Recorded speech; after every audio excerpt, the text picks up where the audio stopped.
বুঝলেন, শাহজাহান, যার কথাতে বলা যেতে পারে মুঘল সাম্রাজ্যের শক্তি ও আড়ম্বরের চরম শিখরে পৌঁছেছিল, সেই শাহজাহানই এখন অন্য নামের নজির তৈরি করেছে। গত কয়েকদিন ধরে শেখ শাহজাহান নামের যে সংবাদ শিরোনাম তৈরি হয়েছে, তা বলা বাহুল্য যে একেবারে নতুন নজির তৈরি করছে এই শাহজাহান এই নামটি। সেই সময় মুঘল সাম্রাজ্যের যে আধিপত্য আর এখনকার 2024-এ দাঁড়িয়ে তৃণমূলের যে আধিপত্য, বলা যায় যে এবার এই শাহজাহানের ভবিষ্যৎ কোন দিকে বড় সড় প্রশ্ন আসছে। এই মুহূর্তে আমি রয়েছি অঞ্জন আপনাদের সঙ্গে, ঠিক সন্ধ্যে 7টা মানেই আপনারা জানেন এক কথায় অঞ্জন, আর অঞ্জন রয়েছে স্পেশাল শো তো অবশ্যই হবে। আগে দেখবো বিশেষ প্রতিবেদন, তারপর আসছি বিশদ আলোচনাতে। দেখুন। রেশন দুর্নীতির তদন্তে গিয়ে শাহজাহান শেখ নামক তৃণমূল নেতার বাড়িতে ইডি আধিকারিকদের উপর হামলার ঘটনায় উত্তেজনা ছড়িয়ে পড়েছে সন্দেশখালী থেকে গোটা রাজ্য জুড়ে। শুক্রবার সকালে ঘটে যাওয়া এই ঘটনা একজন ইডি আধিকারিকের মাথা ফাটে, বেশ কয়েকজন আহত হয়েছে। গাড়ি ভাঙচুরের পাশাপাশি এলাকায় বিক্ষোভ এবং রাস্তা অবরোধের মতো ঘটনাও ঘটেছে। জানা গিয়েছে, রাজ্যের রেশন দুর্নীতির তদন্তের অংশ হিসাবে ইডি দল শাহজাহান শেখের বাড়িতে তল্লাশি চালাতে যায়, কিন্তু সেখানে তার অনুগামীরা হঠাৎ ক্ষিপ্ত হয়ে উঠে ইডি আধিকারিকদের উপর হামলা চালায়। লাঠি পাথর দিয়ে মারধর করা হয় 3 জন আধিকারিককে। পরিস্থিতি এতটাই উত্তেজনাপূর্ণ হয়ে ওঠে যে ইডিকে তল্লাশি চালানো বন্ধ করে দিতে হয়। এই ঘটনার জেরে এলাকায় উত্তেজনা ছড়িয়ে পড়েছে উত্তর 24 পরগনার সন্দেশখালী আর তৃণমূল নেতা শাহজাহান শেখ।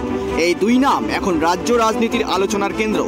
রেশন দুর্নীতির অভিযোগে ইডি তদন্তের মুখে শাহজাহান নিজের বাড়িতে গিয়ে ঢুকেছেন গত শুক্রবার, কিন্তু ইডির আধিকারিকেরা তল্লাশি চালাতে গেলে স্থানীয় অনুগামীরা হামলা চালায়।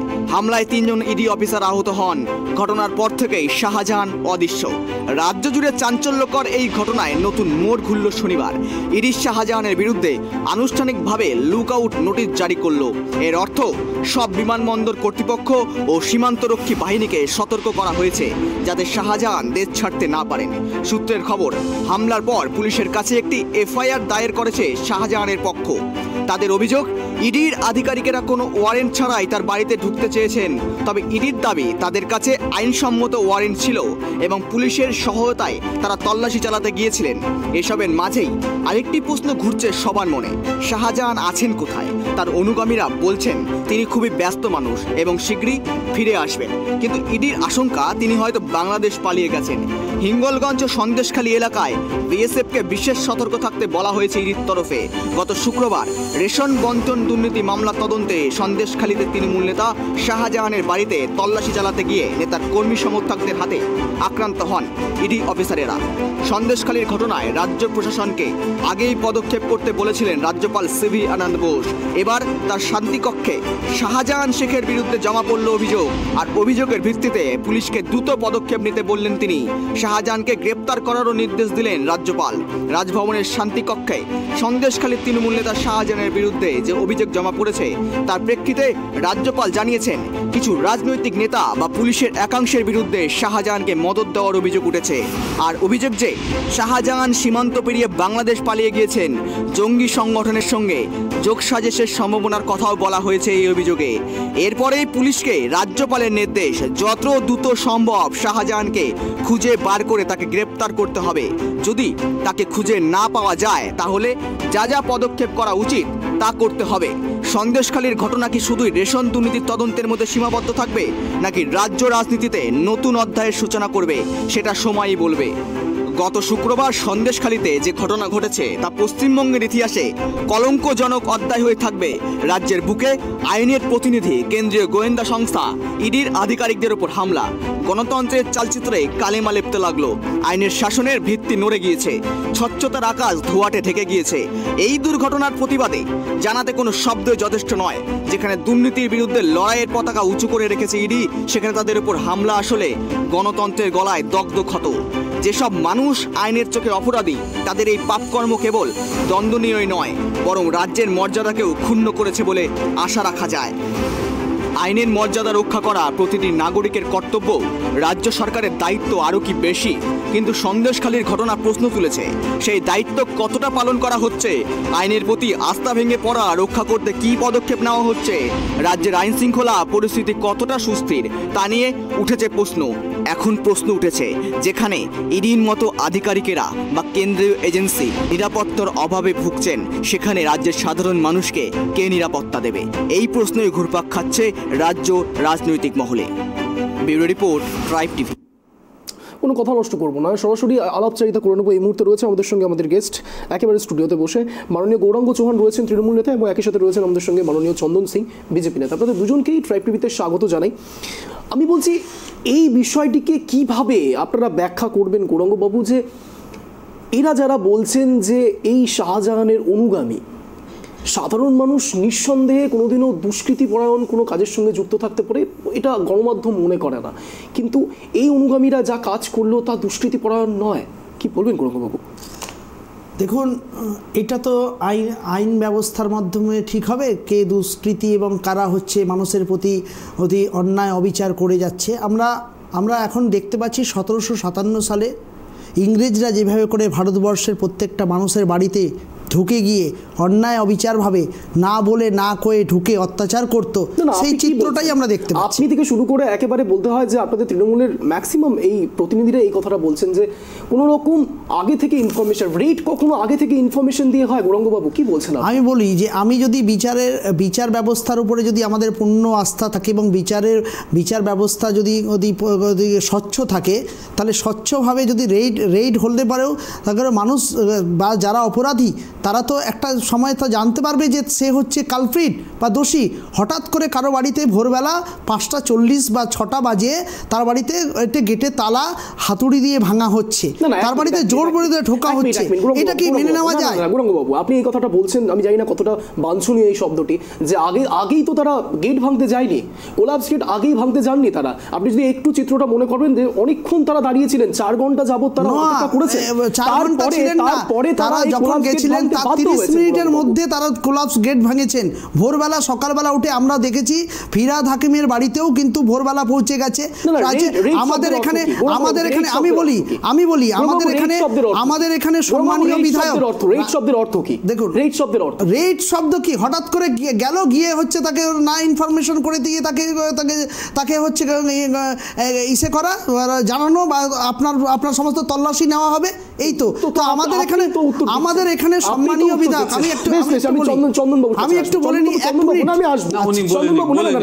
বলতে চাইছে আমার সম্মানীয় বিধায়ক এখানকার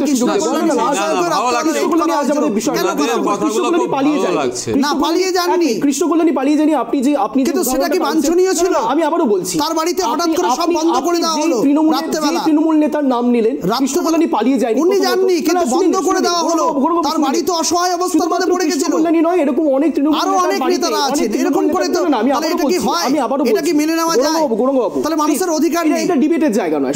ডিবেট করলে এইভাবে হয় না গৌরাঙ্গবাবু। আমি কথাটা বুঝতে হবে, কাউন্টারটাও বুঝতে হবে আপনাকে, যে যেই তৃণমূল নেতার আপনি নাম নিলেন, এটা ছাড়াও আরো অনেক তৃণমূল নেতার বাড়িতে রয়েছে, কিন্তু তাদের পরিবারগুলোর কি অবস্থা হচ্ছে? গণতন্ত্রকে এইভাবে ক্ষত করার কোনো নিদর্শন বা নজির কিন্তু পায়নি বাংলা, শুধু বাংলা নয়, স্বাধীনতার পর থেকে বাড়িগুলো কি বাবা মা আত্মীয়-স্বজন ছেলে মেয়ে কি অবস্থার মধ্যে দিয়ে পড়ে যায় হঠাৎ? এটা চিন্তা করুন। এই একই কথা একেবারে যেটা বলছেন, যে এই কথাটাও বাজারে বেশ প্রচলিত হয়েছে, যে এটা পূর্ব পরিকল্পিত ঘটনা, শীতলকুচির ঘটনার পুনরাবৃত্তি হতে পারত, যেখানে একেবারে স্মার্টলি কাজ করেছে সিআরপিএফ থেকে শুরু করে সিবিআই এর যাবতীয় আধিকারিকরা। চন্দনবাবু, আচ্ছা, আমাদের শেখ শাহজাহানের ব্যাপারটা কয়েকদিন হলো আর কি।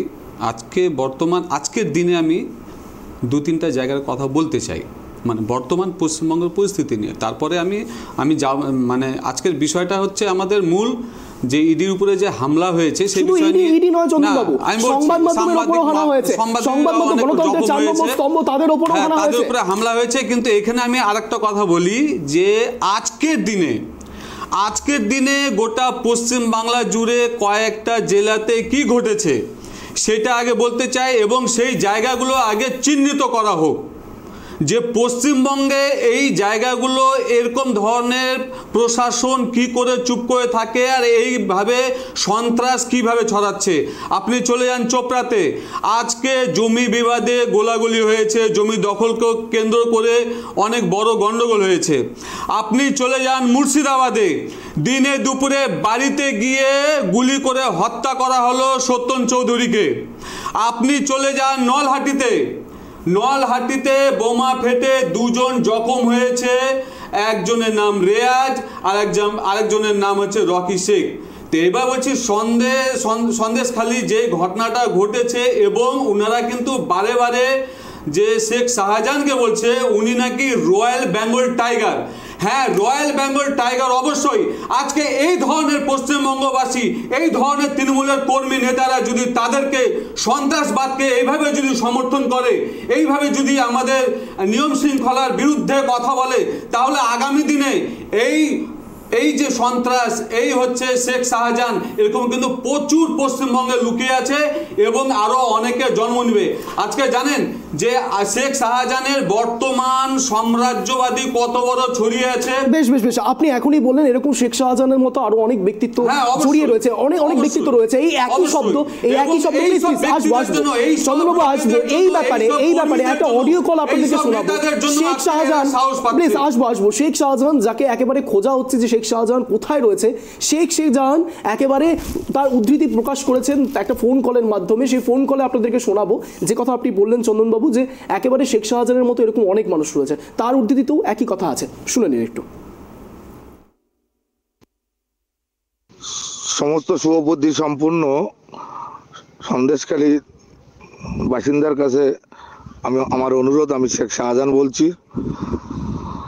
কেউ আমার অঞ্চল সভাপতি যারা আছে, যুব সভাপতি যারা আছে, মহিলা সভানেত্রী যারা আছে, অল অঞ্চলের প্রধান থেকে আরম্ভ করে বুথের সভাপতি, বুথ কর্মী এবং তৃণমূল কংগ্রেসের সৈনিক যারা আছে, প্রত্যেকের কাছে আমার অনুরোধ, এই সব সিবিআই ইডি নিয়ে ভয় পাওয়ার কোনো কারণ নেই।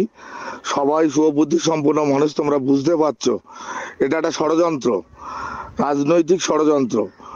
ওরা আমাকে দমাতে পারলে মনে করছে সন্দেশখালী তৃণমূল কংগ্রেসটা দুমড়ে যাবে। অতএব ভয় পাওয়ার কিছু নেই। আমার মতো শেখ শাহজাহান হাজারো শেখ শাহজাহান আছে। আর তোমরা তৃণমূল কংগ্রেস সৈনিক, যেভাবে মাননীয় মুখ্যমন্ত্রী মমতা বন্দ্যোপাধ্যায় যেভাবে আপনার সবার পরিবারের জন্য করেছে, অতএব সেই জায়গায় আমরা সবাই মানুষ, আমাদের মৃত্যু যে সত্য এটাকে অস্বীকার করার কোনো জায়গা নেই। অতএব আমি সবার কাছে করজোরে অনুরোধ করবো, মনুষ্যত্ব বিসর্জনে দিয়ে কোনো ধর্ম কাজে আসে না। অতএব মৃত্যু একদিন হবে সবার, অতএব ভয় পাওয়ার কিছু নেই। কেউ আগে আর পরে ইডি সিবিআই যেটা করছে সেটা সম্পূর্ণ ষড়যন্ত্র, রাজনৈতিক ষড়যন্ত্র। নিশ্চয়ই সবাই বুঝতে পারছো যে আমি কোনোদিন কোনো অন্যায়ের সঙ্গে যুক্ত নয়, কোনো অপরাধের সঙ্গে যুক্ত নয়।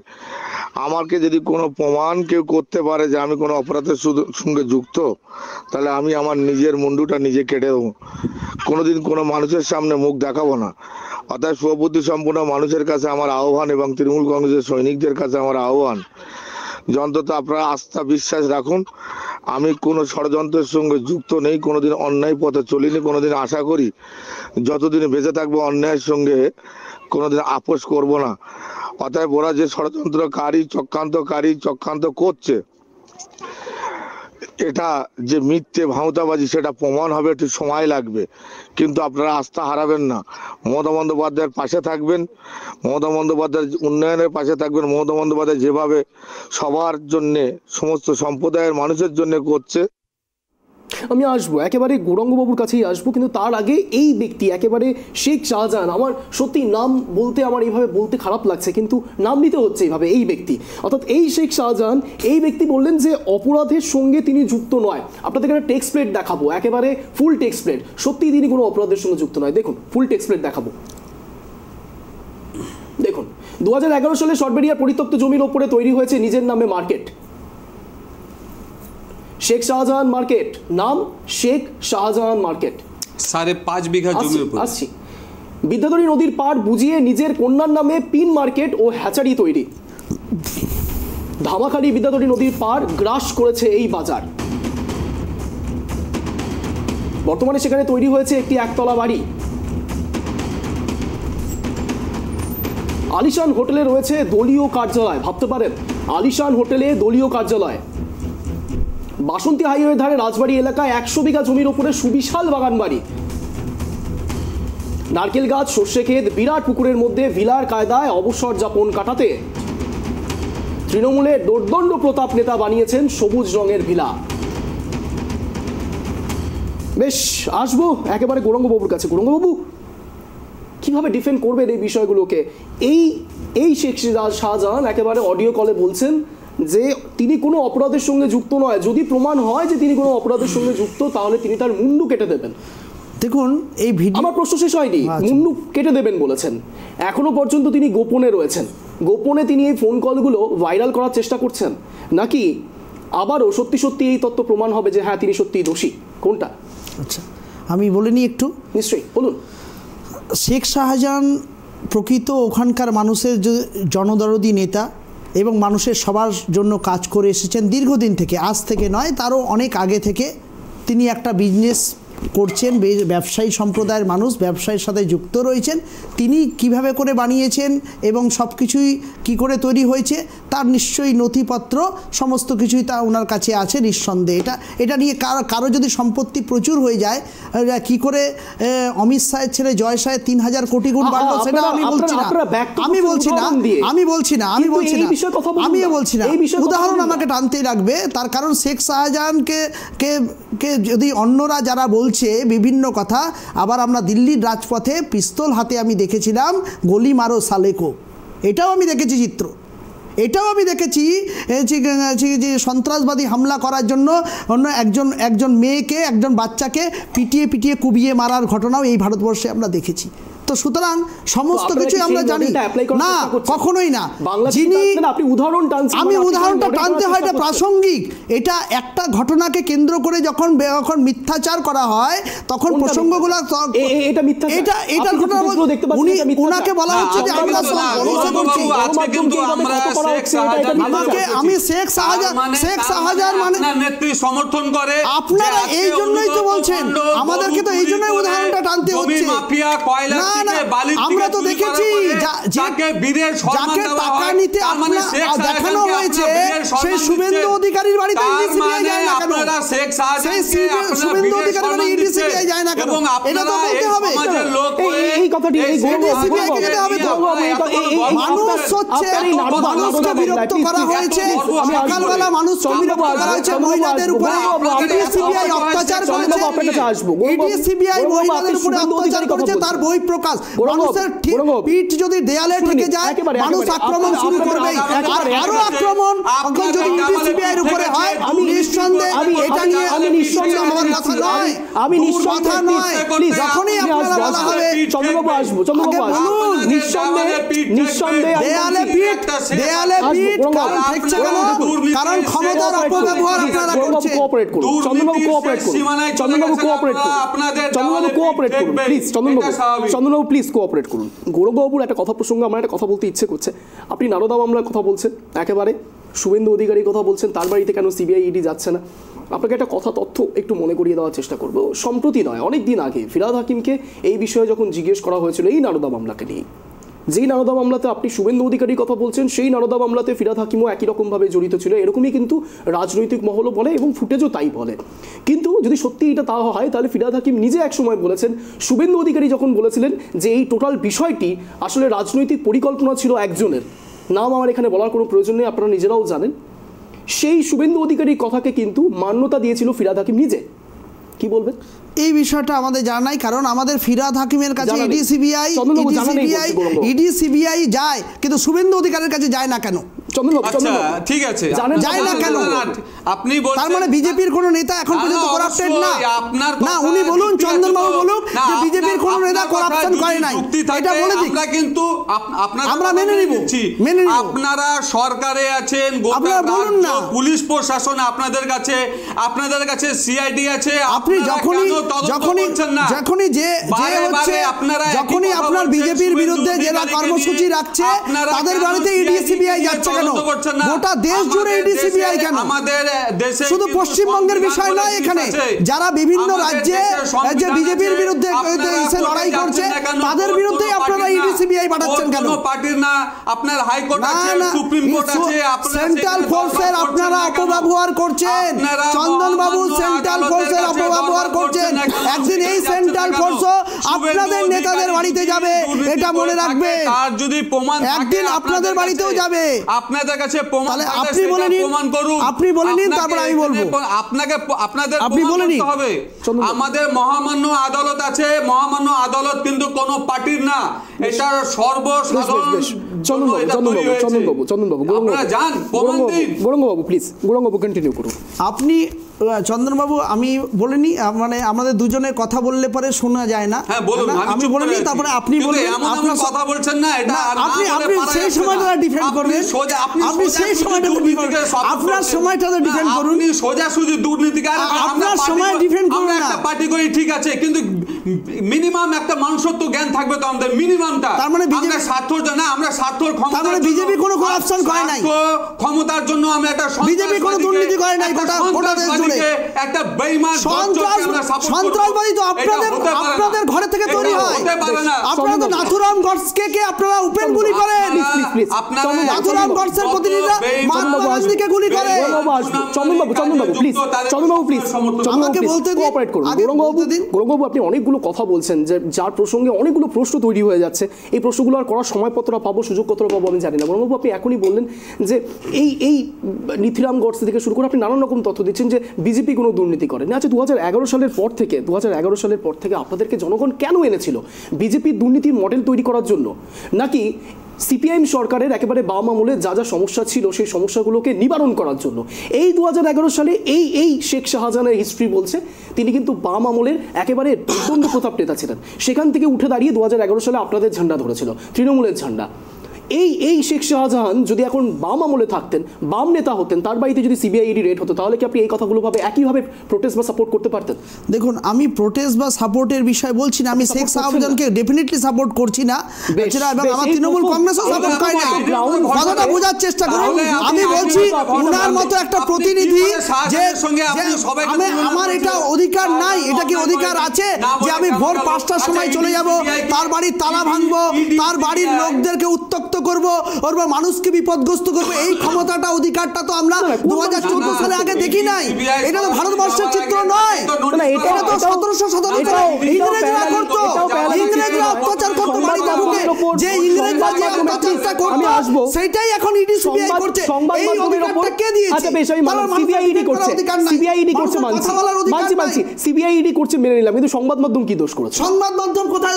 সংবাদ মাধ্যম নিশ্চয়ই হচ্ছে ওই গন্ডগোলের মধ্যে পড়ে গেছিল বলে ঘটনা। আপনাকে ফুটেজগুলো যদি দেখাই আপনি বুঝে যাবেন সংবাদ মাধ্যম ওখানে ঢুকে গিয়ে করেছিল, সরকারকে মেলাইন করার জন্য বিজেপির লোক ঢুকে গিয়ে করেছে, বিজেপির লোক ঢুকে গিয়ে করেছে। বাংলায় যত ভোট আসবে বিজেপি ক্যামাস তৈরি করার চেষ্টা করবে, যত ভোট আসবে বিজেপি ক্যামাস তৈরি করবে। শুধু বাংলাকে মেলাইন করার জন্য এগুলো কাজ করছে বিজেপি। ভোটের সময় এগুলো ষড়যন্ত্র করবে, ওটা গোটা পশ্চিমবঙ্গ জুড়ে দেখতে পারবেন। আর দেখতে পারবেন আপনারা, সব হচ্ছে মুসলিম সম্প্রদায়কে নিয়ে গুটি খেলা, হিন্দু এবং মুসলিমের মধ্যে বিভেদ লড়াই এগুলা পরিস্থিতি বিজেপি করছে। এগুলা 100%, কারণ ওখানকার মানুষ বলেছিল যে আমরা এগুলোর সাথে যুক্ত নয়। শেখ শাহজাহান নিজেও বলেছে যে আপনারা শান্তি রাখুন, কোনো প্রকার গন্ডগোল করবেন না। একটা লিডারশিপের বক্তব্য উনি রেখেছেন, উনি একটা লিডারশিপের মেসেজ দিয়েছেন, আপনারা পাড়ায় গ্রামে এলাকায় শান্তিতে থাকুন। এটাই করেছে শেখ শাহজাহান। একটা ভয়েস রেকর্ড, যে ভয়েস রেকর্ডটা আমি ধন্যবাদ জানাই শেখ শাহজাহানকে, যে এই ধরনের ভয়েস রেকর্ডও করেছে, ভয়েস রেকর্ড করে শান্তি শৃঙ্খলা আনার চেষ্টা করছে। ও প্রকৃত লিডার, নাহলে শান্তি শৃঙ্খলা আনার চেষ্টা করতো না। আমরা দেখি নাই দিল্লির রাজপথে গলি মারো সালেকও দেখেছি, আমরা দেখেছি মপরিঞ্চিনের নামে একটা বাচ্চাকে মেরে ফেলা হচ্ছে। এটা লজ্জার ভারতবর্ষ, এই লজ্জার ভারতবর্ষ বিজেপি দেখিয়েছে। ওরা ক্রিমিনাল নয়, ওরা কালপিট নয়, দেশকে বিক্রি করেছে যারা, তারা কালপিট নয়। 100 দিনে 1000 টাকা দেয় না, তারা কালপিট নয়, তারা চুরি করেনি। আজকে ব্যাংক বেসরকারীকরণ হয়ে গেছে, ব্যাংকের টাকা প্রতিদিন মানুষের টাকা চুরি করছে বিজেপি। গ্যাসের টাকা চুরি করছে বিজেপি, নাই গ্যাসের টাকা, প্রত্যেকটা মানুষের টাকা চুরি হচ্ছে প্রতিদিন, গ্যাসের নামে চুরি হচ্ছে, 100 দিনের কাজের টাকা চুরি হচ্ছে। গোটা ভারতবর্ষ তো বিজেপি চুরি করতেছে, এই বিজেপি চোর চোর বিজেপিকে সবার আগে সরাতে লাগবে। গোটা ভারতবর্ষ জুড়ে চুরি করছে মানুষের টাকা, আমার টাকা চুরি করছে, আপনার টাকা চুরি করছে। গৌরঙ্গবাবু, চন্দনবাবু দুজনের কাছে আসবো এই বিষয়ে। তৃণমূলের মুখপাত্র কুণাল ঘোষ, আসবো চন্দনবাবু, এই বিষয়ে তৃণমূলের মুখপাত্র কুণাল ঘোষ কি বলেছে একবার শোনাবো। দেখুন, এজেন্সি বা কোনো তদন্তকারীর উপর হামলা কোনো অবস্থায় কাম্য নয়, কিন্তু আমরা অতীতেও দেখেছি যে সেন্ট্রাল এজেন্সির উপর কোথায় কোথায় তারা তদন্ত করতে গেছেন এবং হামলা হয়েছে।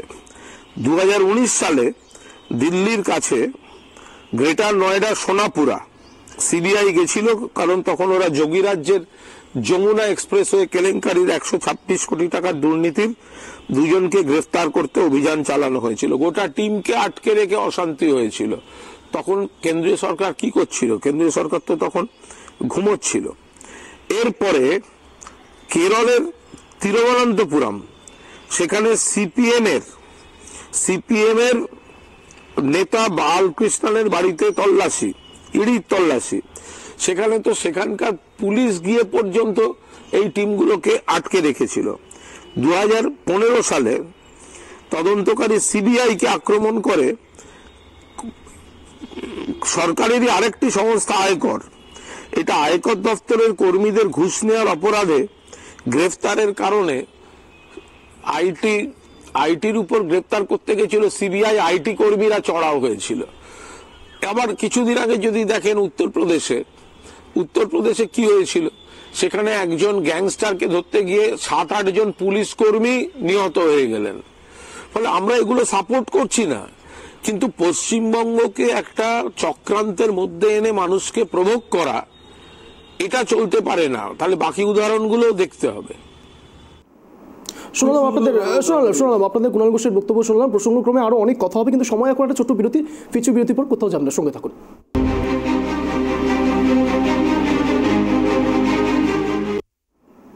ফিনালাম বিরতির পরে, তার আগে একেবারে বিরতির আগে কুণাল ঘোষের বক্তব্য আপনাদেরকে শোনালাম, একেবারে তৃণমূলের মুখপাত্র কি বলেছিলেন সেই বিষয়ে শোনালাম। সরাসরি চলে যাবো চন্দনবাবুর কাছে। চন্দনবাবু, একেবারে কেন্দ্রীয় এজেন্সির দিকে, একেবারে বিজেপি সরকারের দিকে, কেন্দ্র সরকারের দিকে তিনি আঙুল তুলেছিলেন, কি বলবেন? প্রথমে বলি যে আমাদের কুণাল ঘোষের একটি প্রতিবেদন দেখলাম, সেখানে উনি বলছে যে কোনো এক গ্যাংস্টারকে ধরতে গিয়ে সেখানে নাকি তদন্তকারীরা অনেক হেনস্থা হয়েছে, অনেক আঘাত হেনেছিল তাদের উপরে। তো সবার প্রথমে বলি যে আমরা যে বিষয়টা আমাদের পশ্চিমবঙ্গ ঘটেছে, যে আমাদের ইডি যে আধিকারিক ছিল এবং সংবাদ মাধ্যম ছিল তাদের উপর আঘাত হয়েছে, আমরা এই বিষয় নিয়ে আলোচনা করছি। আচ্ছা, এর সঙ্গে কি কোনো ক্রিমিনাল বা কোনো গ্যাংস্টার, তার সঙ্গে কি তুলনা করা যায়? আজকে সাধারণত সংবাদ মাধ্যম যেটা আছে তার সঙ্গে কি গ্যাংস্টার, ক্রিমিনালের সঙ্গে তুলনা করা যায়? আজকে শুধু এই সন্দেশখালি এক জায়গায় না, কিন্তু এরকম কিন্তু প্রায় জায়গায় দেখা যায় যেখানে সংবাদ মাধ্যম আমাদের খবর সংগ্রহ করতে গিয়ে তাদের ক্যামেরা ভেঙে দেওয়া হয় এবং তাদের উপরে আঘাত হানা হয়। এবার বলছি যে সাধারণত আমাদের পশ্চিমবঙ্গে, আমি একটু আগে প্রথমে একটা কথা বললাম যে আমরা ওই বিষয়টা নিয়ে তর্ক করছি, কিন্তু আজকে বর্তমান দিনে যেগুলো ঘটনা ঘটেছে সেই বিষয়গুলো নিয়েও আলোচনা করা হোক। কারণ সন্ত্রাস কিন্তু কোনো সময় আমরা মাথা চারা দিয়ে উঠতে দেব না, সেটা সবারই কাজ। কিন্তু আমরা ভারতবর্ষের জনগণ, পশ্চিমবঙ্গবাসী এবং সংবাদ মাধ্যম থেকে আরম্ভ করে সবার এটা দায়িত্ব যে আমাদের কোথায় কি হচ্ছে না হচ্ছে সেই বিষয় নিয়ে আলোচনা করা, আর সেই বিষয় নিয়ে আমাদের তুলে ধরা। আরও অনেক রাজ্য আছে, একটু আগে গৌরাঙ্গবাবু বললেন যে আমাদের সঙ্গে নানান রাজ্যের তুলনা করলেন, সেই সব জায়গায় নাকি নানান রকম সন্ত্রাস হচ্ছে, নানা রকম কেলেঙ্কারি হচ্ছে। কিন্তু একটা কথা বলি, আপনি একটা রাজ্য দেখাতে পারেন প্রতিনিয়ত যে তাজা বোমা উদ্ধার হচ্ছে, প্রতিনিয়ত গোষ্ঠী কন্দল হোক বা যাই হোক, প্রতিদিন কোথাও না কোথাও হত্যা হচ্ছে, কোথাও না কোথাও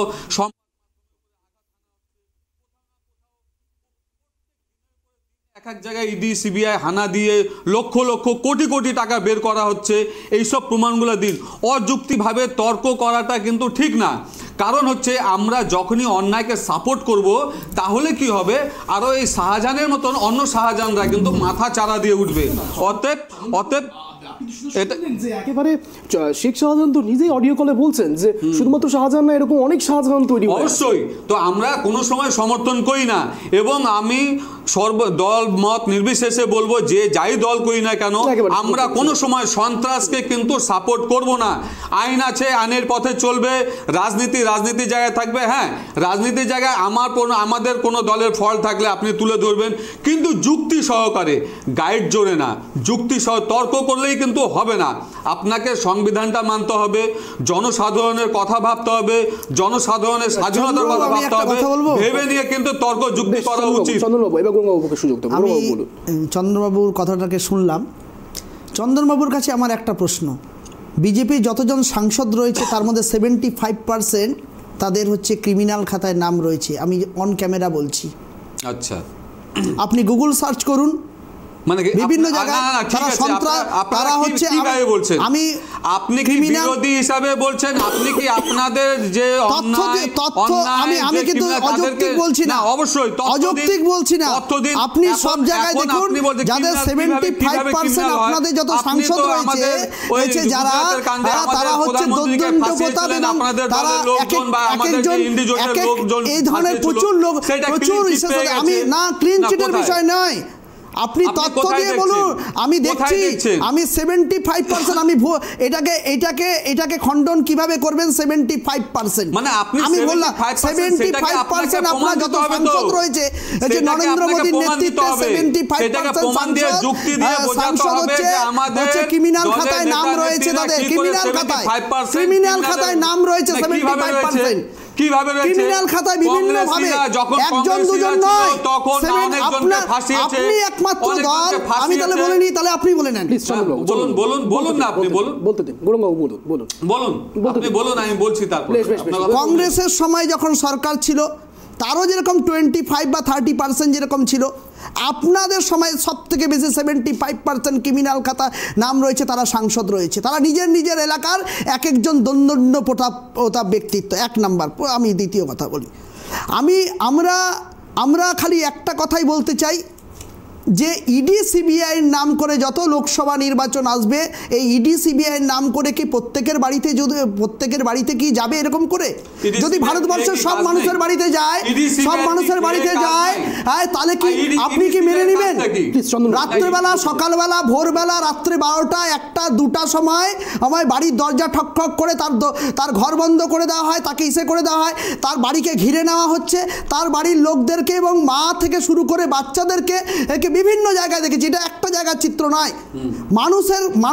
মানুষকে বিপর্যস্ত করাটাই কি ইডি সিবিআইয়ের মূল লক্ষ্য? না বিচার ব্যবস্থাকে প্রতিষ্ঠিত করা এবং তাকে হচ্ছে শাস্তি দেওয়াটা মূল লক্ষ্য? এক নাম্বার। আচ্ছা, বেশ গৌরবাবু, আপনার 1 নম্বর প্রশ্নতেই আমি একটা প্রশ্ন করব আপনাকে, যে আপনি বলছেন যে যারা এই ইডি সিবিআই আলাদা করে নতুন কিছু তৈরি করা হয়তো চেষ্টা করছে, কিন্তু প্রশ্ন হচ্ছে এই সাধারণ মানুষ, আমি এখনো চেষ্টা করবো তাদেরকে সাধারণ মানুষ বলার, কিন্তু সাধারণ মানুষ দুষ্কৃতিমূলক কোনো কাজ করে না, আমি এটাও বলছি। কিন্তু প্রশ্ন, এই সাধারণ মানুষ তাহলে কেন ইডি সিবিআই এর উপর চড়াও হচ্ছে? শুধুমাত্র কি ইডি সিবিআই আপনাদেরকে টার্গেট করছে এরকম মনে হয় বলে, নাকি আপনারা এরকম প্রচার করছেন? কোনটা? ডেফিনেটলি না। সাধারণ মানুষ ওখানটায় যে সন্দেশখালিতে যে ঘটনাটা ঘটেছিল, ইডি সিবিআই নিঃসন্দেহে সেটা তো ক্যামেরার সামনে আমরা দেখতে পারি নাই বা বলতে পারি না, এই জায়গা থেকে স্টুডিও থেকে বলা সম্ভব না সেখানকার। ওইখানটা কেন ওখানটায় আক্রমণ হলো বা যে ঘটনাটা ঘটলো, এটা অনভিপ্রেত। আপনি জানেন শশী পাজা, আপনাদের তৃণমূলের একজন কর্মী, আপনি জানেন খুব ভালো করে, শশী পাজা তিনি বলছেন এটা প্রভোগ করা হয়েছিল, মানে সাধারণ মানুষকে ইডি সিবিআই প্রভোগ করছে, এটা মানা যায়? ইডি সিবিআই এর কি সত্যি আর কোনো কাজ নেই? ইডি সিবিআই তদন্ত বাদ দিয়ে সাধারণ মানুষকে প্রভোগ করছে। ইডি সিবিআই এর যদি কাজ থাকতো শুধু বাংলাতে যেখানে বাংলাতেই কেন থাকে? অন্যান্য রাজ্য, বিজেপি শাসিত একটাও রাজ্যে নেই কেন চন্দনবাবু? না, বিজেপি শাসিত একটাও রাজ্যে নেই কেন? আমি আসবো শুধু বিজেপি বিরোধী রাজ্যে কেন? কনভারসেশন বিজেপি শাসিত রাজ্যে নেই কেন? চন্দনবাবু আপনাকে বলার সুযোগ দেবো, চন্দনবাবু আপনাকে বলার সুযোগ দেবো, চন্দনবাবু আপনাকে বলার সুযোগ দেবো। 1-to-1 কনভারসেশন হচ্ছে, আমি একটা কোশ্চেন করে নিই, তারপর আপনার কাছে আবারও আসবো। চন্দনবাবু, আপনি কি বলছেন? এখনই গৌরাঙ্গবাবু বললেন যে অন্য কোনো জায়গায় বিজেপির কোনো জায়গায় কোনো দুর্নীতিপরায়ণ কোনো ব্যক্তি কি নেই, তাদের বাড়িতে কেন ইডি সিবিআই হানা করছে না? এটা ব্যাপারটা কি অনেকটা ওরকম হয়ে গেল না, যে আমার বাড়িতে চুরি হয়েছে তার বাড়িতেও চুরি হলো, তো ওই বাড়িতে চুরি দেখা কেন হলো না, আমার বাড়িতে কেন দেখা হচ্ছে? চুরিটা তো প্রমাণিত নয়। কি বলছেন পার্থ চট্টোপাধ্যায়? চুরি তো প্রমাণিত নয়, একটাও 2 বছর ধরে বিচার করতে হয় না। এটাও তো প্রমাণিত হয়, এটাও তো প্রমাণিত হচ্ছে না। খালি জোর করে গায়ের জোরে তাকে অ্যারেস্ট করছে, তারা যে গায়ের জোরে অ্যারেস্ট করে ঢুকিয়ে রাখছে। গৌরাঙ্গবাবু, এটাও তো প্রমাণিত হচ্ছে না। 2 বছর ধরে বিচার চলে, এটাও তো প্রমাণ হচ্ছে না যে তারা ভিকটিম। 2 বছর ধরে বিচার চলে। চন্দ্রবাবু আপনার কাছে আসবো। গৌরাঙ্গবাবু, এটাও তো প্রমাণ করতে পারছেন না। 1 বছর 2 বছর 2.5 বছর হয়ে গেল, 2.5 বছর, আপনি যত টাইম পিরিয়ডই দিন না কেন, প্লিজ তাড়াতাড়ি বিচার করে তাকে শাস্তি দিন। প্রশ্ন শুনুন, আমি সেটা বলছি না, আপনি তাড়াতাড়ি বিচার করে তাকে শাস্তি দিন। আমরা চাই বিচারটা তাড়াতাড়ি হোক। 2.5 বছর ধরে কোনো তথ্য দিতে পারলেন না কেন? প্রমাণিত হচ্ছে না, এটাও তো প্রমাণিত হচ্ছে না যে তারা নির্দোষ। না, নির্দোষ প্রমাণ করার জন্য যে তথ্যগুলো তাদের কথা কি শোনা হচ্ছে, বিচারের বাণী তো আজকে নীরবে নিবৃতে কাটছে, হচ্ছে হাইকোর্টে কাটছে, সুপ্রিম কোর্টে হারছে। আচ্ছা, এই হাইকোর্টে কালকে কি অভিজিৎ গঙ্গোপাধ্যায় কি বলছেন, কেন সুপ্রিম কোর্টে যাচ্ছে? তার মানে তিনি কি বিচারের সর্বোচ্চ? বারে রক্ষা করছে আপনার অভিষেক বন্দ্যোপাধ্যায়, বারে হারছে, বারে কিন্তু কখনোই হারছে না। রক্ষা আপনারা বিচার হতে দিচ্ছেন না, বিচার ব্যবস্থাকে প্রমোট করছেন, বিচার ব্যবস্থাকে গলার টুটি ধরে বন্ধ করে রেখেছেন। বিচারকে গলার টুটি ধরে বন্ধ না করে রাখলে ওই যে ছেলেটা দিল্লির রাস্তায় গলি মারো সলকো বললো, তাকে অ্যারেস্ট হতো, সে অ্যারেস্ট হলো না, সে বিধায়ক হয়ে গেল, সে বিধায়ক হয়ে গেল। আপনার কাছে আসবো, চন্দ্রবাবুকে বলার সুযোগ দেবো। চন্দ্রবাবু, সবাই দেখছে, আপনারা আসলে শুধু গলি মারো সলকো বললো, সে বিধায়ক হয়ে গেল। অযুক্তি তর্ক করে সময় কাটাবেন, অযুক্তি করে তর্ক করে সময় কাটাবেন না, যুক্তি হিসাবে কথা বলুন। আমি বলছি, আপনি বললেন আমাদের বিজেপির এমপি এমএলএরা 75% হচ্ছে ক্রিমিনাল খাতায় নাম আছে। এবার আমি বলছি যে আমাদের এখানে কিন্তু আমরা একটা মিডিয়ার মাধ্যমে বসে আছি, প্রত্যেকটা রাজ্যের কিন্তু এখানে মিডিয়া চ্যানেল আছে, প্রত্যেকটা জায়গায় আপনি দেখুন কয় জায়গায় মানুষ হত্যা হয়েছে, কয় জায়গায় তাজা বোমা ফেটে উদ্ধার হয়েছে এবং কত জায়গায় টাকা উদ্ধার হয়েছে। আর আমি বলে দিচ্ছি, আমাদের পশ্চিমবঙ্গে প্রত্যেকটা ডিস্ট্রিক্টে আপনি খোঁজ নিন, প্রত্যেকটা জায়গায় কোথাও না কোথাও আমরা যদি বলি আপনাদের তৈরি ষড়যন্ত্র, আমরা যদি বলি আপনাদের তৈরি ষড়যন্ত্রগুলো, ছেলেমেয়েরা ওগুলো আপনাদের ষড়যন্ত্র। আপনারা যখনই ভোট আসে, অমিত শাহ যখনই আসে বাংলায়, তখনই একটা না একটা ষড়যন্ত্র তৈরি করে দিয়ে মিডিয়া সেল দিয়ে তৈরি করে দিয়ে চলে যায়, আর তারপরে এগুলো ঘটনা ঘটে। অমিত শাহ যখন আসে তারপরে এগুলো হয়। কে করে হয়? অমিত শাহ আসে ভোটের সময়, আর এগুলো বাংলাকে এগুলোকে করে দেওয়া হয়। আপনাদের স্বরাষ্ট্র দপ্তরে পদত্যাগ করা উচিত ছিল। গৌরাঙ্গবাবু, আপনি আবারও মিডিয়ার দিকে, মিডিয়া সেলের দিকে বারবার করে, মিডিয়া সেল মানে আমি বলছি বিজেপির মিডিয়া সেল, আপনাদের নয়। বিজেপির একটা পিছনে মিডিয়া সেল রয়েছে যারা সত্য ঘটনাকে মিথ্যা রূপে প্রতিস্থাপিত করে। বিজেপির মিডিয়া সেল তারা সত্যকে মিথ্যা রূপে প্রতিস্থাপিত করে, মিথ্যাকে সত্য রূপে প্রতিষ্ঠিত করে। যারা প্রত্যেকটা মিথ্যাকে সত্য রূপে বাংলাকে, যখনই অমিত শাহ আসে তখনই এগুলো ঘটনা ঘটে। না, কথা না বলতে দিলে কি করে? আপনি বলুন চন্দ্রবাবু। পশ্চিমবঙ্গে এবং গোটা ভারতবর্ষে সংবাদ মাধ্যমটা হচ্ছে আমাদের ভারতবর্ষে সংবিধানের চতুর্থ স্তম্ভ। ওনারা কিন্তু নিরপেক্ষভাবে কথা বলছেন। আপনাদের মিডিয়া সেল তো আলাদা করে দেখালেন। না, আমি ওই জায়গায় যাচ্ছি। ওই মিডিয়া সেল নিয়ে কদিন আগে মিটিং করে গেছে। আমি কিন্তু আমাকে বলতে দিন আগে। তো এবার বিষয়টা হচ্ছে যে আপনি যেটা বলেছেন, পশ্চিমবঙ্গে এবং গোটা ভারতবর্ষে যে মিডিয়া আছে, আমাদের ভারতবর্ষের সংবিধানের চতুর্থ স্তম্ভ, যেটা আমাদের খুন করে হত্যা হয়েছে আপনার সময়, আমাদের সাংবাদিক বন্ধুকে খুন করা হয়েছে, তাকে থানায় আটকে রাখা হয়েছে, তাকে দেখানো হয় নাই। আপনি বলুন, আমি তথ্যটা দিলাম। না না, তথ্যটা দিলাম, ব্যাস আর কিছু না। শিখিয়ে পড়িয়ে আনা হয় সব জায়গায় গিয়ে গন্ডগোল করে। আজকে মিডিয়া সাহাবারে কথাই বলতে পারে না। আপনাদের সময় মানুষের কথা বন্ধ করে দেয় না আপনারা। বসুন, আমাকে বলতে দিন। এইবার বিষয়টা হচ্ছে আমাদের যে মিডিয়া সেল আছে, বিজেপির যে মিডিয়া সেল, বিজেপি মিডিয়া সেলের উপরে কি গোটা ভারতবর্ষ চলছে, গোটা দেশ চলছে, গোটা বিশ্ব চলছে, সেটা বলুন আগে। গোটা বিশ্বের, গোটা বিশ্ব চলবে কেন? গোটা বিশ্বের কাছে তো আজকে ভারতবর্ষ লজ্জিত। আপনি কোন মিডিয়াকে ইশারা করছেন, কোন মিডিয়ার আপনি ক্যামেরা ভাঙছেন, কোন মিডিয়ার আপনি মাথা ফাটাচ্ছেন, সেটা আগে ভাবুন। আপনি কোন মিডিয়ার কথা বলছেন? এবং আমি বলছি যে কথা প্রথমে বললাম যে আমাদের পশ্চিমবঙ্গে প্রত্যেকটা ডিস্ট্রিক্টে খোঁজ নিয়ে দেখেন কোথাও না কোথাও গন্ডগোল, গোলাগুলি, তাজা বোমা উদ্ধার, বোমা ফেটেছে। আর আমাদের দেশে এতগুলো রাজ্য আছে, আমাকে বলতে দিন, আপনাদের পরিকল্পিত, আপনারা ঘটিয়েছেন। কালিয়াগঞ্জের ঘটনা আপনারা ঘটিয়েছেন, মুর্শিদাবাদের ঘটনা বিজেপি ঘটিয়েছে, সবকটাই বিজেপি করেছে, তিনটাই বিজেপির করা। এটা সাধারণ মানুষের নয়। যখনই ভোট আসে তখন করে, ভোট আসলে পরেই করে, সমাজকে লজ্জা দিয়েছে, যখনই ভোট আসে তখনই করে। তিনটা ঘটনায় সব বিজেপির করা। আর বিজেপির আইটি সেল, মিডিয়া সেল যারা প্রচারিত ভাবে আপনারা কোনো সময় কথা বলতে দিচ্ছেন না। এবং আপনাকে বলছি আপনি এখন এই মুহূর্তে সব আপনাদের তৈরি করা ঘটনা অমিত শাহ বলে দিবে।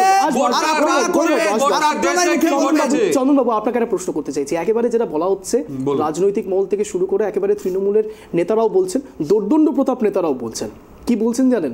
30শে ডিসেম্বর 2023 এই সময়তে শুভেন্দু অধিকারী একটা প্রভোগমূলক কথা বলেছেন। কি কথা বলেছেন? এই শেখ শাহজাহানকে নিয়েই কথা বলেছেন। তার উপর ভিত্তি করেই কি শাহজাহানের বাড়িতে রেড? কি বলবেন? দেখুন, উনি অভিজ্ঞ ব্যক্তি, এর আগেও কিন্তু উনি অভিজ্ঞ ব্যক্তি, অনেক কিছু ওনার অভিজ্ঞতা আছে, উনি অনেক কিছু জানেন। এবং বিষয়টা হচ্ছে যে জেতার জন্য আবার আপনি সহ্য করুন, একটু বরদাস্ত করো, তব তো দেখা যায়গা, থোড়া বরদাস্ত করো, ঠিক আছে, থোড়া তো রুকো।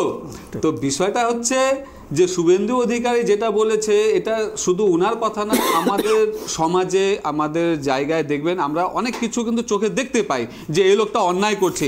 একটা না একটা দিন কিন্তু ধরা পড়বেই। 7 দিন চোরের, 1 দিন গৃহস্থের কিন্তু বলা আছে। তো যারা চুরি করে, যারা বেইমানি করে, বলছে আমি কি বললাম প্রথমে, বিজেপির দ্বারা পরিচালিত হচ্ছে, তো এই যে আবার আপনি পরিচালিত হচ্ছে, আইনও প্রচারিত হচ্ছে বিজেপির দ্বারা। বিচারের বাণী নীরবে নিভৃতে কাঁদে। কথা বললেন, আমি সহ্য করলাম, আপনি সহ্য করুন, একটু আমাকে বলতে দিন। আরে আপনাকে ওই একই কথা বলবো, আপনাকে বুঝিয়ে পুড়িয়ে আনা হয় যে আপনারা গিয়ে তর্ক করবেন, ঝামেলা করবেন, কিন্তু কথা বলতে দিবেন না। হ্যাঁ, ঠিক আছে। তো এবার বিষয়টা হচ্ছে, এটা কিন্তু সবাই জানি যে কে দুর্নীতি করছে, কে না করছে, কি হতে পারে আগামীতে। এবং আমি কিন্তু এইখানে আমি বলছি, শুভেন্দু অধিকারী তো অনেক বড় মাপের নেতা, বা উনি সেটা জানেন। আমি সাধারণত কর্মী হয়ে বলছি, আমাদের এইখানে পশ্চিমবঙ্গে আরও অনেক নেতা মন্ত্রী আছে যাদের বাড়িতে ইডি সিবিআই হানা দেবে, এবং আরও প্রচুর পরিমাণে টাকা উদ্ধার হবে। 2 নম্বরই বিজেপি নেতাদের বাড়িতে যাবে না, তার মানে, এবং নানান রকম ভাবে দেখবেন তারা এমন ভাবে অন্যায়ের সাথে যুক্ত, সেটা আমাদের সাধারণ মানুষ কিন্তু বুঝতেই পারবে না। বিজেপি হচ্ছে ওয়াশিং মেশিন, ভালো মুখ আছে, ভিতরে কি করে ওয়াশিং মেশিন তত্ত্ব, বিজেপি ওয়াশিং মেশিন, ওখানে কিছু হয় না। ওখানে কিছু হয় না বলছেন তো, কিন্তু একটা কথা বলি, আপনি দেখান না আমাদের এখানে ওয়াশিং মেশিন, আমাদের এখানে টিকতে পারেনি আমাদের ওয়াশিং মেশিন না। যারা অন্যায় করেছিল তারা কিন্তু রিটার্ন চলে গেছে। যারা অন্যায় করেছিল প্রথম থেকে বলতে দিন, একটু সহ্য করুন, একটু ধৈর্য রাখতে হবে। তো এবার বিষয় হচ্ছে, আমাদের সাধারণত বিজেপিতে আসলে বলে ওয়াশিং মেশিন। আপনারা যদি মনে করেন যে আমাদের বিজেপি পার্টিটা হচ্ছে ওয়াশিং মেশিন, আসলে হোয়াইট হয়ে যায়, পরিষ্কার হয়ে যায়, তাহলে আপনাদের এত নেতা ফেতা চলে গেল নানান রকমভাবে দুর্নীতির সঙ্গে যুক্ত, তারা কেন হোয়াইট হতে পারলো না? সেটা আগে জবাব দিন। কারণ বিজেপিতে যায়নি, আপনাদের দমন পীড়ন অত্যাচারে যায়নি, কিন্তু আপনারা একটা কথা ভাবুন, তাহলে অনেকেই এসেছিল, অনেকে কিন্তু চলে গেছে। চলে যাওয়ার বিষয় নাই তো, আমাকে যুক্তি দিতে হবে। আপনাকে একটা প্রশ্ন করতে চাই। আপনি বলছেন ওয়াশিং মেশিন তত্ত্বের মধ্যে যারা ওয়াশিং মেশিনের মধ্যে থাকতে চাইছেন না, বা যারা চান যে সত্যি দুর্নীতি পড়ানোর সঙ্গে যুক্ত হবেন কিছুক্ষণের জন্য, আপনার কথা অনুসারে সেরকম নেতারা চলে গিয়েছেন, তাহলে কি এটা মেনে নেবো কিছুক্ষণের জন্য যে অর্জুন সিং এবং সোমনাথের মধ্যে যে দ্বৈরথ চলছে একই পার্টির মধ্যে, পরবর্তীকালে অর্জুন সিং যদি আবার আপনাদের পার্টিতে আসে তাহলে আপনারা গ্র্যান্ড করবেন? না, দেখুন, অর্জুন সিং আমাদের ইলেকশনের সময় এসেছিল, আবার চলে গেছে। আমি কিন্তু আবারও বলছি যে আমাদের আমাকে কথাটা বলতে দিন। এবার বিষয় হচ্ছে, দেখুন, এই আপনার প্রশ্ন না শুধু, এটা সংবাদ মাধ্যমের প্রশ্ন না, এটা জনসাধারণের প্রশ্ন।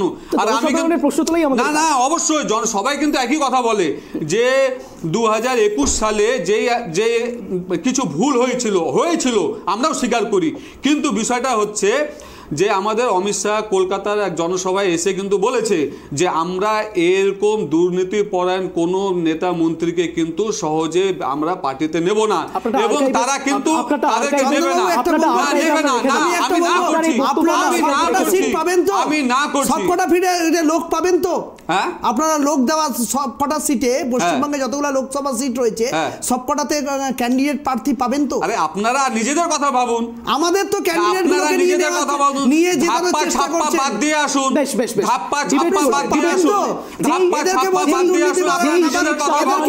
বর্তমানে আপনাদের আপনারা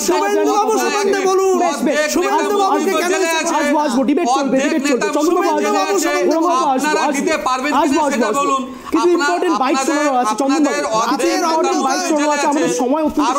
আরো যেগুলো বাকি আছে অর্ধেক জেলে যাবে, পারবেন কিনা সেটা ভাবুন, আমাদেরকে নিয়ে ভাবার দরকার নেই। আমাদের ভোট নিয়ে বিধানসভা লড়েন,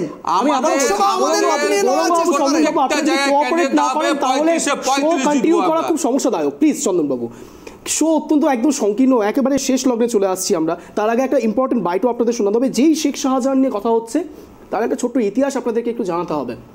শেখ শাহজাহান কে? শেখ শাহজাহান নানান রকম বাকবিতণ্ডা চলছে সংবাদ শিরোনামে। শেখ শাহজাহান আপনাদের দুটো ডেট মনে করাবো। 12/7/2014 সাল ইদ্রিস আলী তৃণমূলের সাংসদ, তিনি এই শেখ শাহজাহান সম্বন্ধে কি বলেছিলেন জানেন?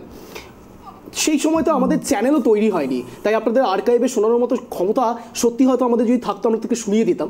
কিন্তু প্রশ্ন উঠছে এই ইদ্রিস আলী কি বলেছিল, একবার আপনাদেরকে বোঝানোর চেষ্টা করি। ইদ্রিস আলী বলেছিলেন মমতা বন্দ্যোপাধ্যায় যেদিন স্বাধীনতা দিয়েছেন বলে তারা এখনও পর্যন্ত কোনো রকম কোনো খারাপ স্টেপ নিচ্ছেন না।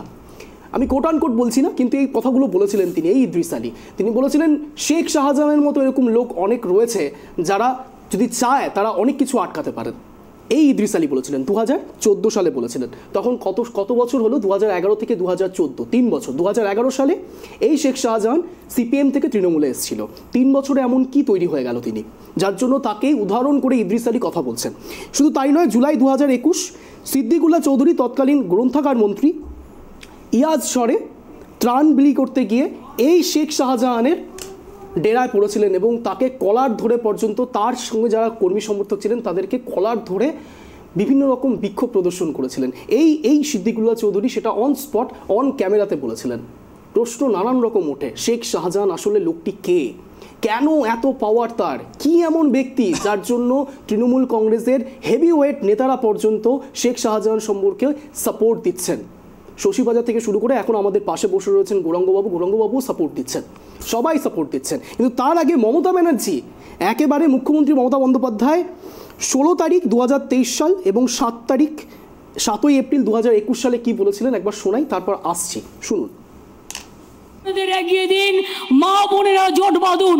একটা লাঠি নিয়ে আসলে ঘরে খুন্তি আছে, খুন্তি দিয়ে একটু ভালো করে আলু ভাজা তৈরি করে খাইয়ে দেবেন। ঘরে আতা হাতা আছে, একটু ফ্যান ভাত করে আলু সেদ্ধ পেঁয়াজ কাঁচা লঙ্কা দিয়ে খাইয়ে দেবেন। বুঝতে পারছেন আমি কি বলছি? ভয় পাবেন না তো? এটা 16 তারিখের শোনালাম, 7 তারিখেরটাও শোনাবো, শুনুন। Which CRPF who are real Jawans, but I don't respect the BJP CRPF who are doing the nuisance, beating the women and killing the people. CRPF যদি গন্ডগোল করে, আমি আপনাদের মেয়েদের বলে দিচ্ছি, আপনারা ওদের ঘেরাও করে রাখবেন একদল, আর একদল ভোট দিতে যাবেন। একদল ঘেরাও করবেন, একদল ভোট দিতে যাবেন। Which CRPF who are real? একেবারে অন্তিম লগ্নে এসে দুজনকেই 1 মিনিট স্ট্যান্ড পয়েন্ট রাখার সুযোগ দেবো। গৌরাঙ্গবাবু, আপনার কাছে যে প্রশ্ন দিয়ে 1 মিনিট সময়টা দেবো আপনাকে। রাজ্যের মুখ্যমন্ত্রী মমতা বন্দ্যোপাধ্যায় স্বয়ং একেবারে মা বোনেদের এগিয়ে যেতে বলছেন। এই একই মডেল দেখা গিয়েছে শেখ শাহজাহানের বাড়িতে যখন সিবিআইডি রেড করছে, প্রথমে মহিলা আর তার পেছনে দেখা যাচ্ছে বাঁশ নিয়ে দাঁড়িয়ে রয়েছে বিভিন্ন রকমের তাদের ভাষায় শাহজাহানের অনুগামীরা। একই রকম প্রেক্ষাপট। 1 মিনিট সময় শুরু হচ্ছে, আপনারা এখন বলুন। দেখুন, কেন্দ্রীয় এজেন্সিকে ব্যবহার করে যদি কেউ বা কোনোভাবে যেন যদি হচ্ছে অসৎ উদ্দেশ্য সাধন করার চেষ্টা করে এবং কোনো দলের প্রতীককে স্থাপন করার জন্য দল চিন্তা এই কাজগুলো করে, তাহলে অবশ্যই এই ধরনের আমাদের নেত্রী যে বার্তা দিয়েছেন সেটা সাধারণ মানুষের জনস্রোতের মধ্যে দিয়ে ওটা প্রতিফলিত হবে।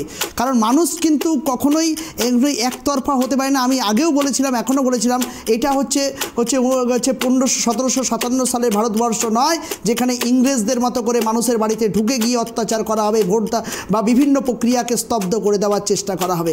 মানুষ একটা গণতান্ত্রিক প্রক্রিয়ার মধ্যে দিয়ে চলবে, মানুষ তাদের কথা বলবে। আমরা অবশ্যই হচ্ছে কোনো ধরনের হামলা দুষ্কৃতিকে আমরা সাপোর্ট করি না, কিন্তু তাও মনে রাখতে লাগবে যে সিআরপিএফ এবং যা কাজগুলো করছে সেগুলো কখনোই মেনে নেওয়া যায় না, এটা আমরা মানছি না। বেশ, একেবারে অন্তিম লগ্নে এসে এই একই কথা, একই প্রশ্ন থাকবে চন্দনবাবুর কাছেও। 1 মিনিট সময় শুরু হচ্ছে, আপনারা এখন বলুন। প্রথমে আমি বলবো যে আমাদের পশ্চিমবঙ্গ যে সীমারেখা আছে তার সঙ্গে কিন্তু অনেক দেশ পাশে আছে, তার সঙ্গে চীন আছে। চীন, বাংলাদেশের সঙ্গে কিন্তু পাকিস্তানও একটা যোগ সাজেক্স আছে, এবং আমাদের বর্তমান পশ্চিমবঙ্গ খুব গুরুত্বপূর্ণ একটি জায়গা। কারণ শিলিগুড়িতে দেখবেন আমাদের অনেক সেনার ক্যাম্প আছে, অনেক সেনাবাহিনী আছে, সেখানে এয়ারফোর্স আছে। বর্তমান পশ্চিমবঙ্গে কিন্তু একটা আলাদা আভাস কিন্তু পাওয়া যাচ্ছে। বর্তমান দেখবেন যেরকমভাবে গণ্ডগোল বা যেই ধরনের একটা সন্ত্রাসের বাতাবরণ চলছে, আগামী দিনে কিন্তু পশ্চিমবঙ্গে একটা ভয়াবহ অবস্থা আসতে পারে। এখন যদি আমাদের পশ্চিমবঙ্গ সরকার বা আমাদের কেন্দ্র সরকার সামনাসামনি স্টেপ যদি না নেয়, আগামী দিনে কিন্তু খুব ক্ষতি হবে। কারণ এখানে কিন্তু একটা আলাদা যোগ সাজেশ দেখা যাচ্ছে। পশ্চিমবঙ্গ কিন্তু খুব গুরুত্বপূর্ণ একটি রাজ্য, আমাদের কিন্তু সবচেয়ে বড় শত্রু দেশ কিন্তু পাশে। বেশ, আপনার সময় শেষ। একেবারে অন্তিম লগ্নে এসে আপনাদের দুজনকেই জানাচ্ছি ট্রাইব টিভির পক্ষ থেকে অশেষ ধন্যবাদ জয়েন করার জন্য। যে কথা বলে আজকে শেষ করব, একেবারে দুজন প্রাক্তন পুলিশকর্তা তারা পরবর্তীকালে বই লিখেছিলেন। সেখানে কি লিখেছিলেন জানেন? বাম আমলে হাত কাটা শ্যামল, হাত কাটা দিলীপ, হুব্বা শ্যামল, তাদের এই দুটো কেসে কিন্তু লোকাল থানাকে ডিডি এবং সিআইডির অফিসাররা ইনফর্ম করতেন না লোকাল পুলিশকে। কেন জানেন? তার কারণ তারা জানতেন এই সব ব্যক্তিদের সঙ্গে লোকাল পুলিশের কানেকশন দুর্দান্ত। যে কথা বলে আজকে শেষ করতে হচ্ছে, তার কারণ রেড কখনো বলে কয়ে হয় না। এই কথা বলেই আজকে শেষ করবো ট্রাইব টিভির এই বিশেষ শো, এবং এরকমই টান শো দেখার জন্য নজর রাখতে হবে ঠিক সন্ধ্যে 7টায় ট্রাইব টিভিতে এক কথায় অঞ্চলে।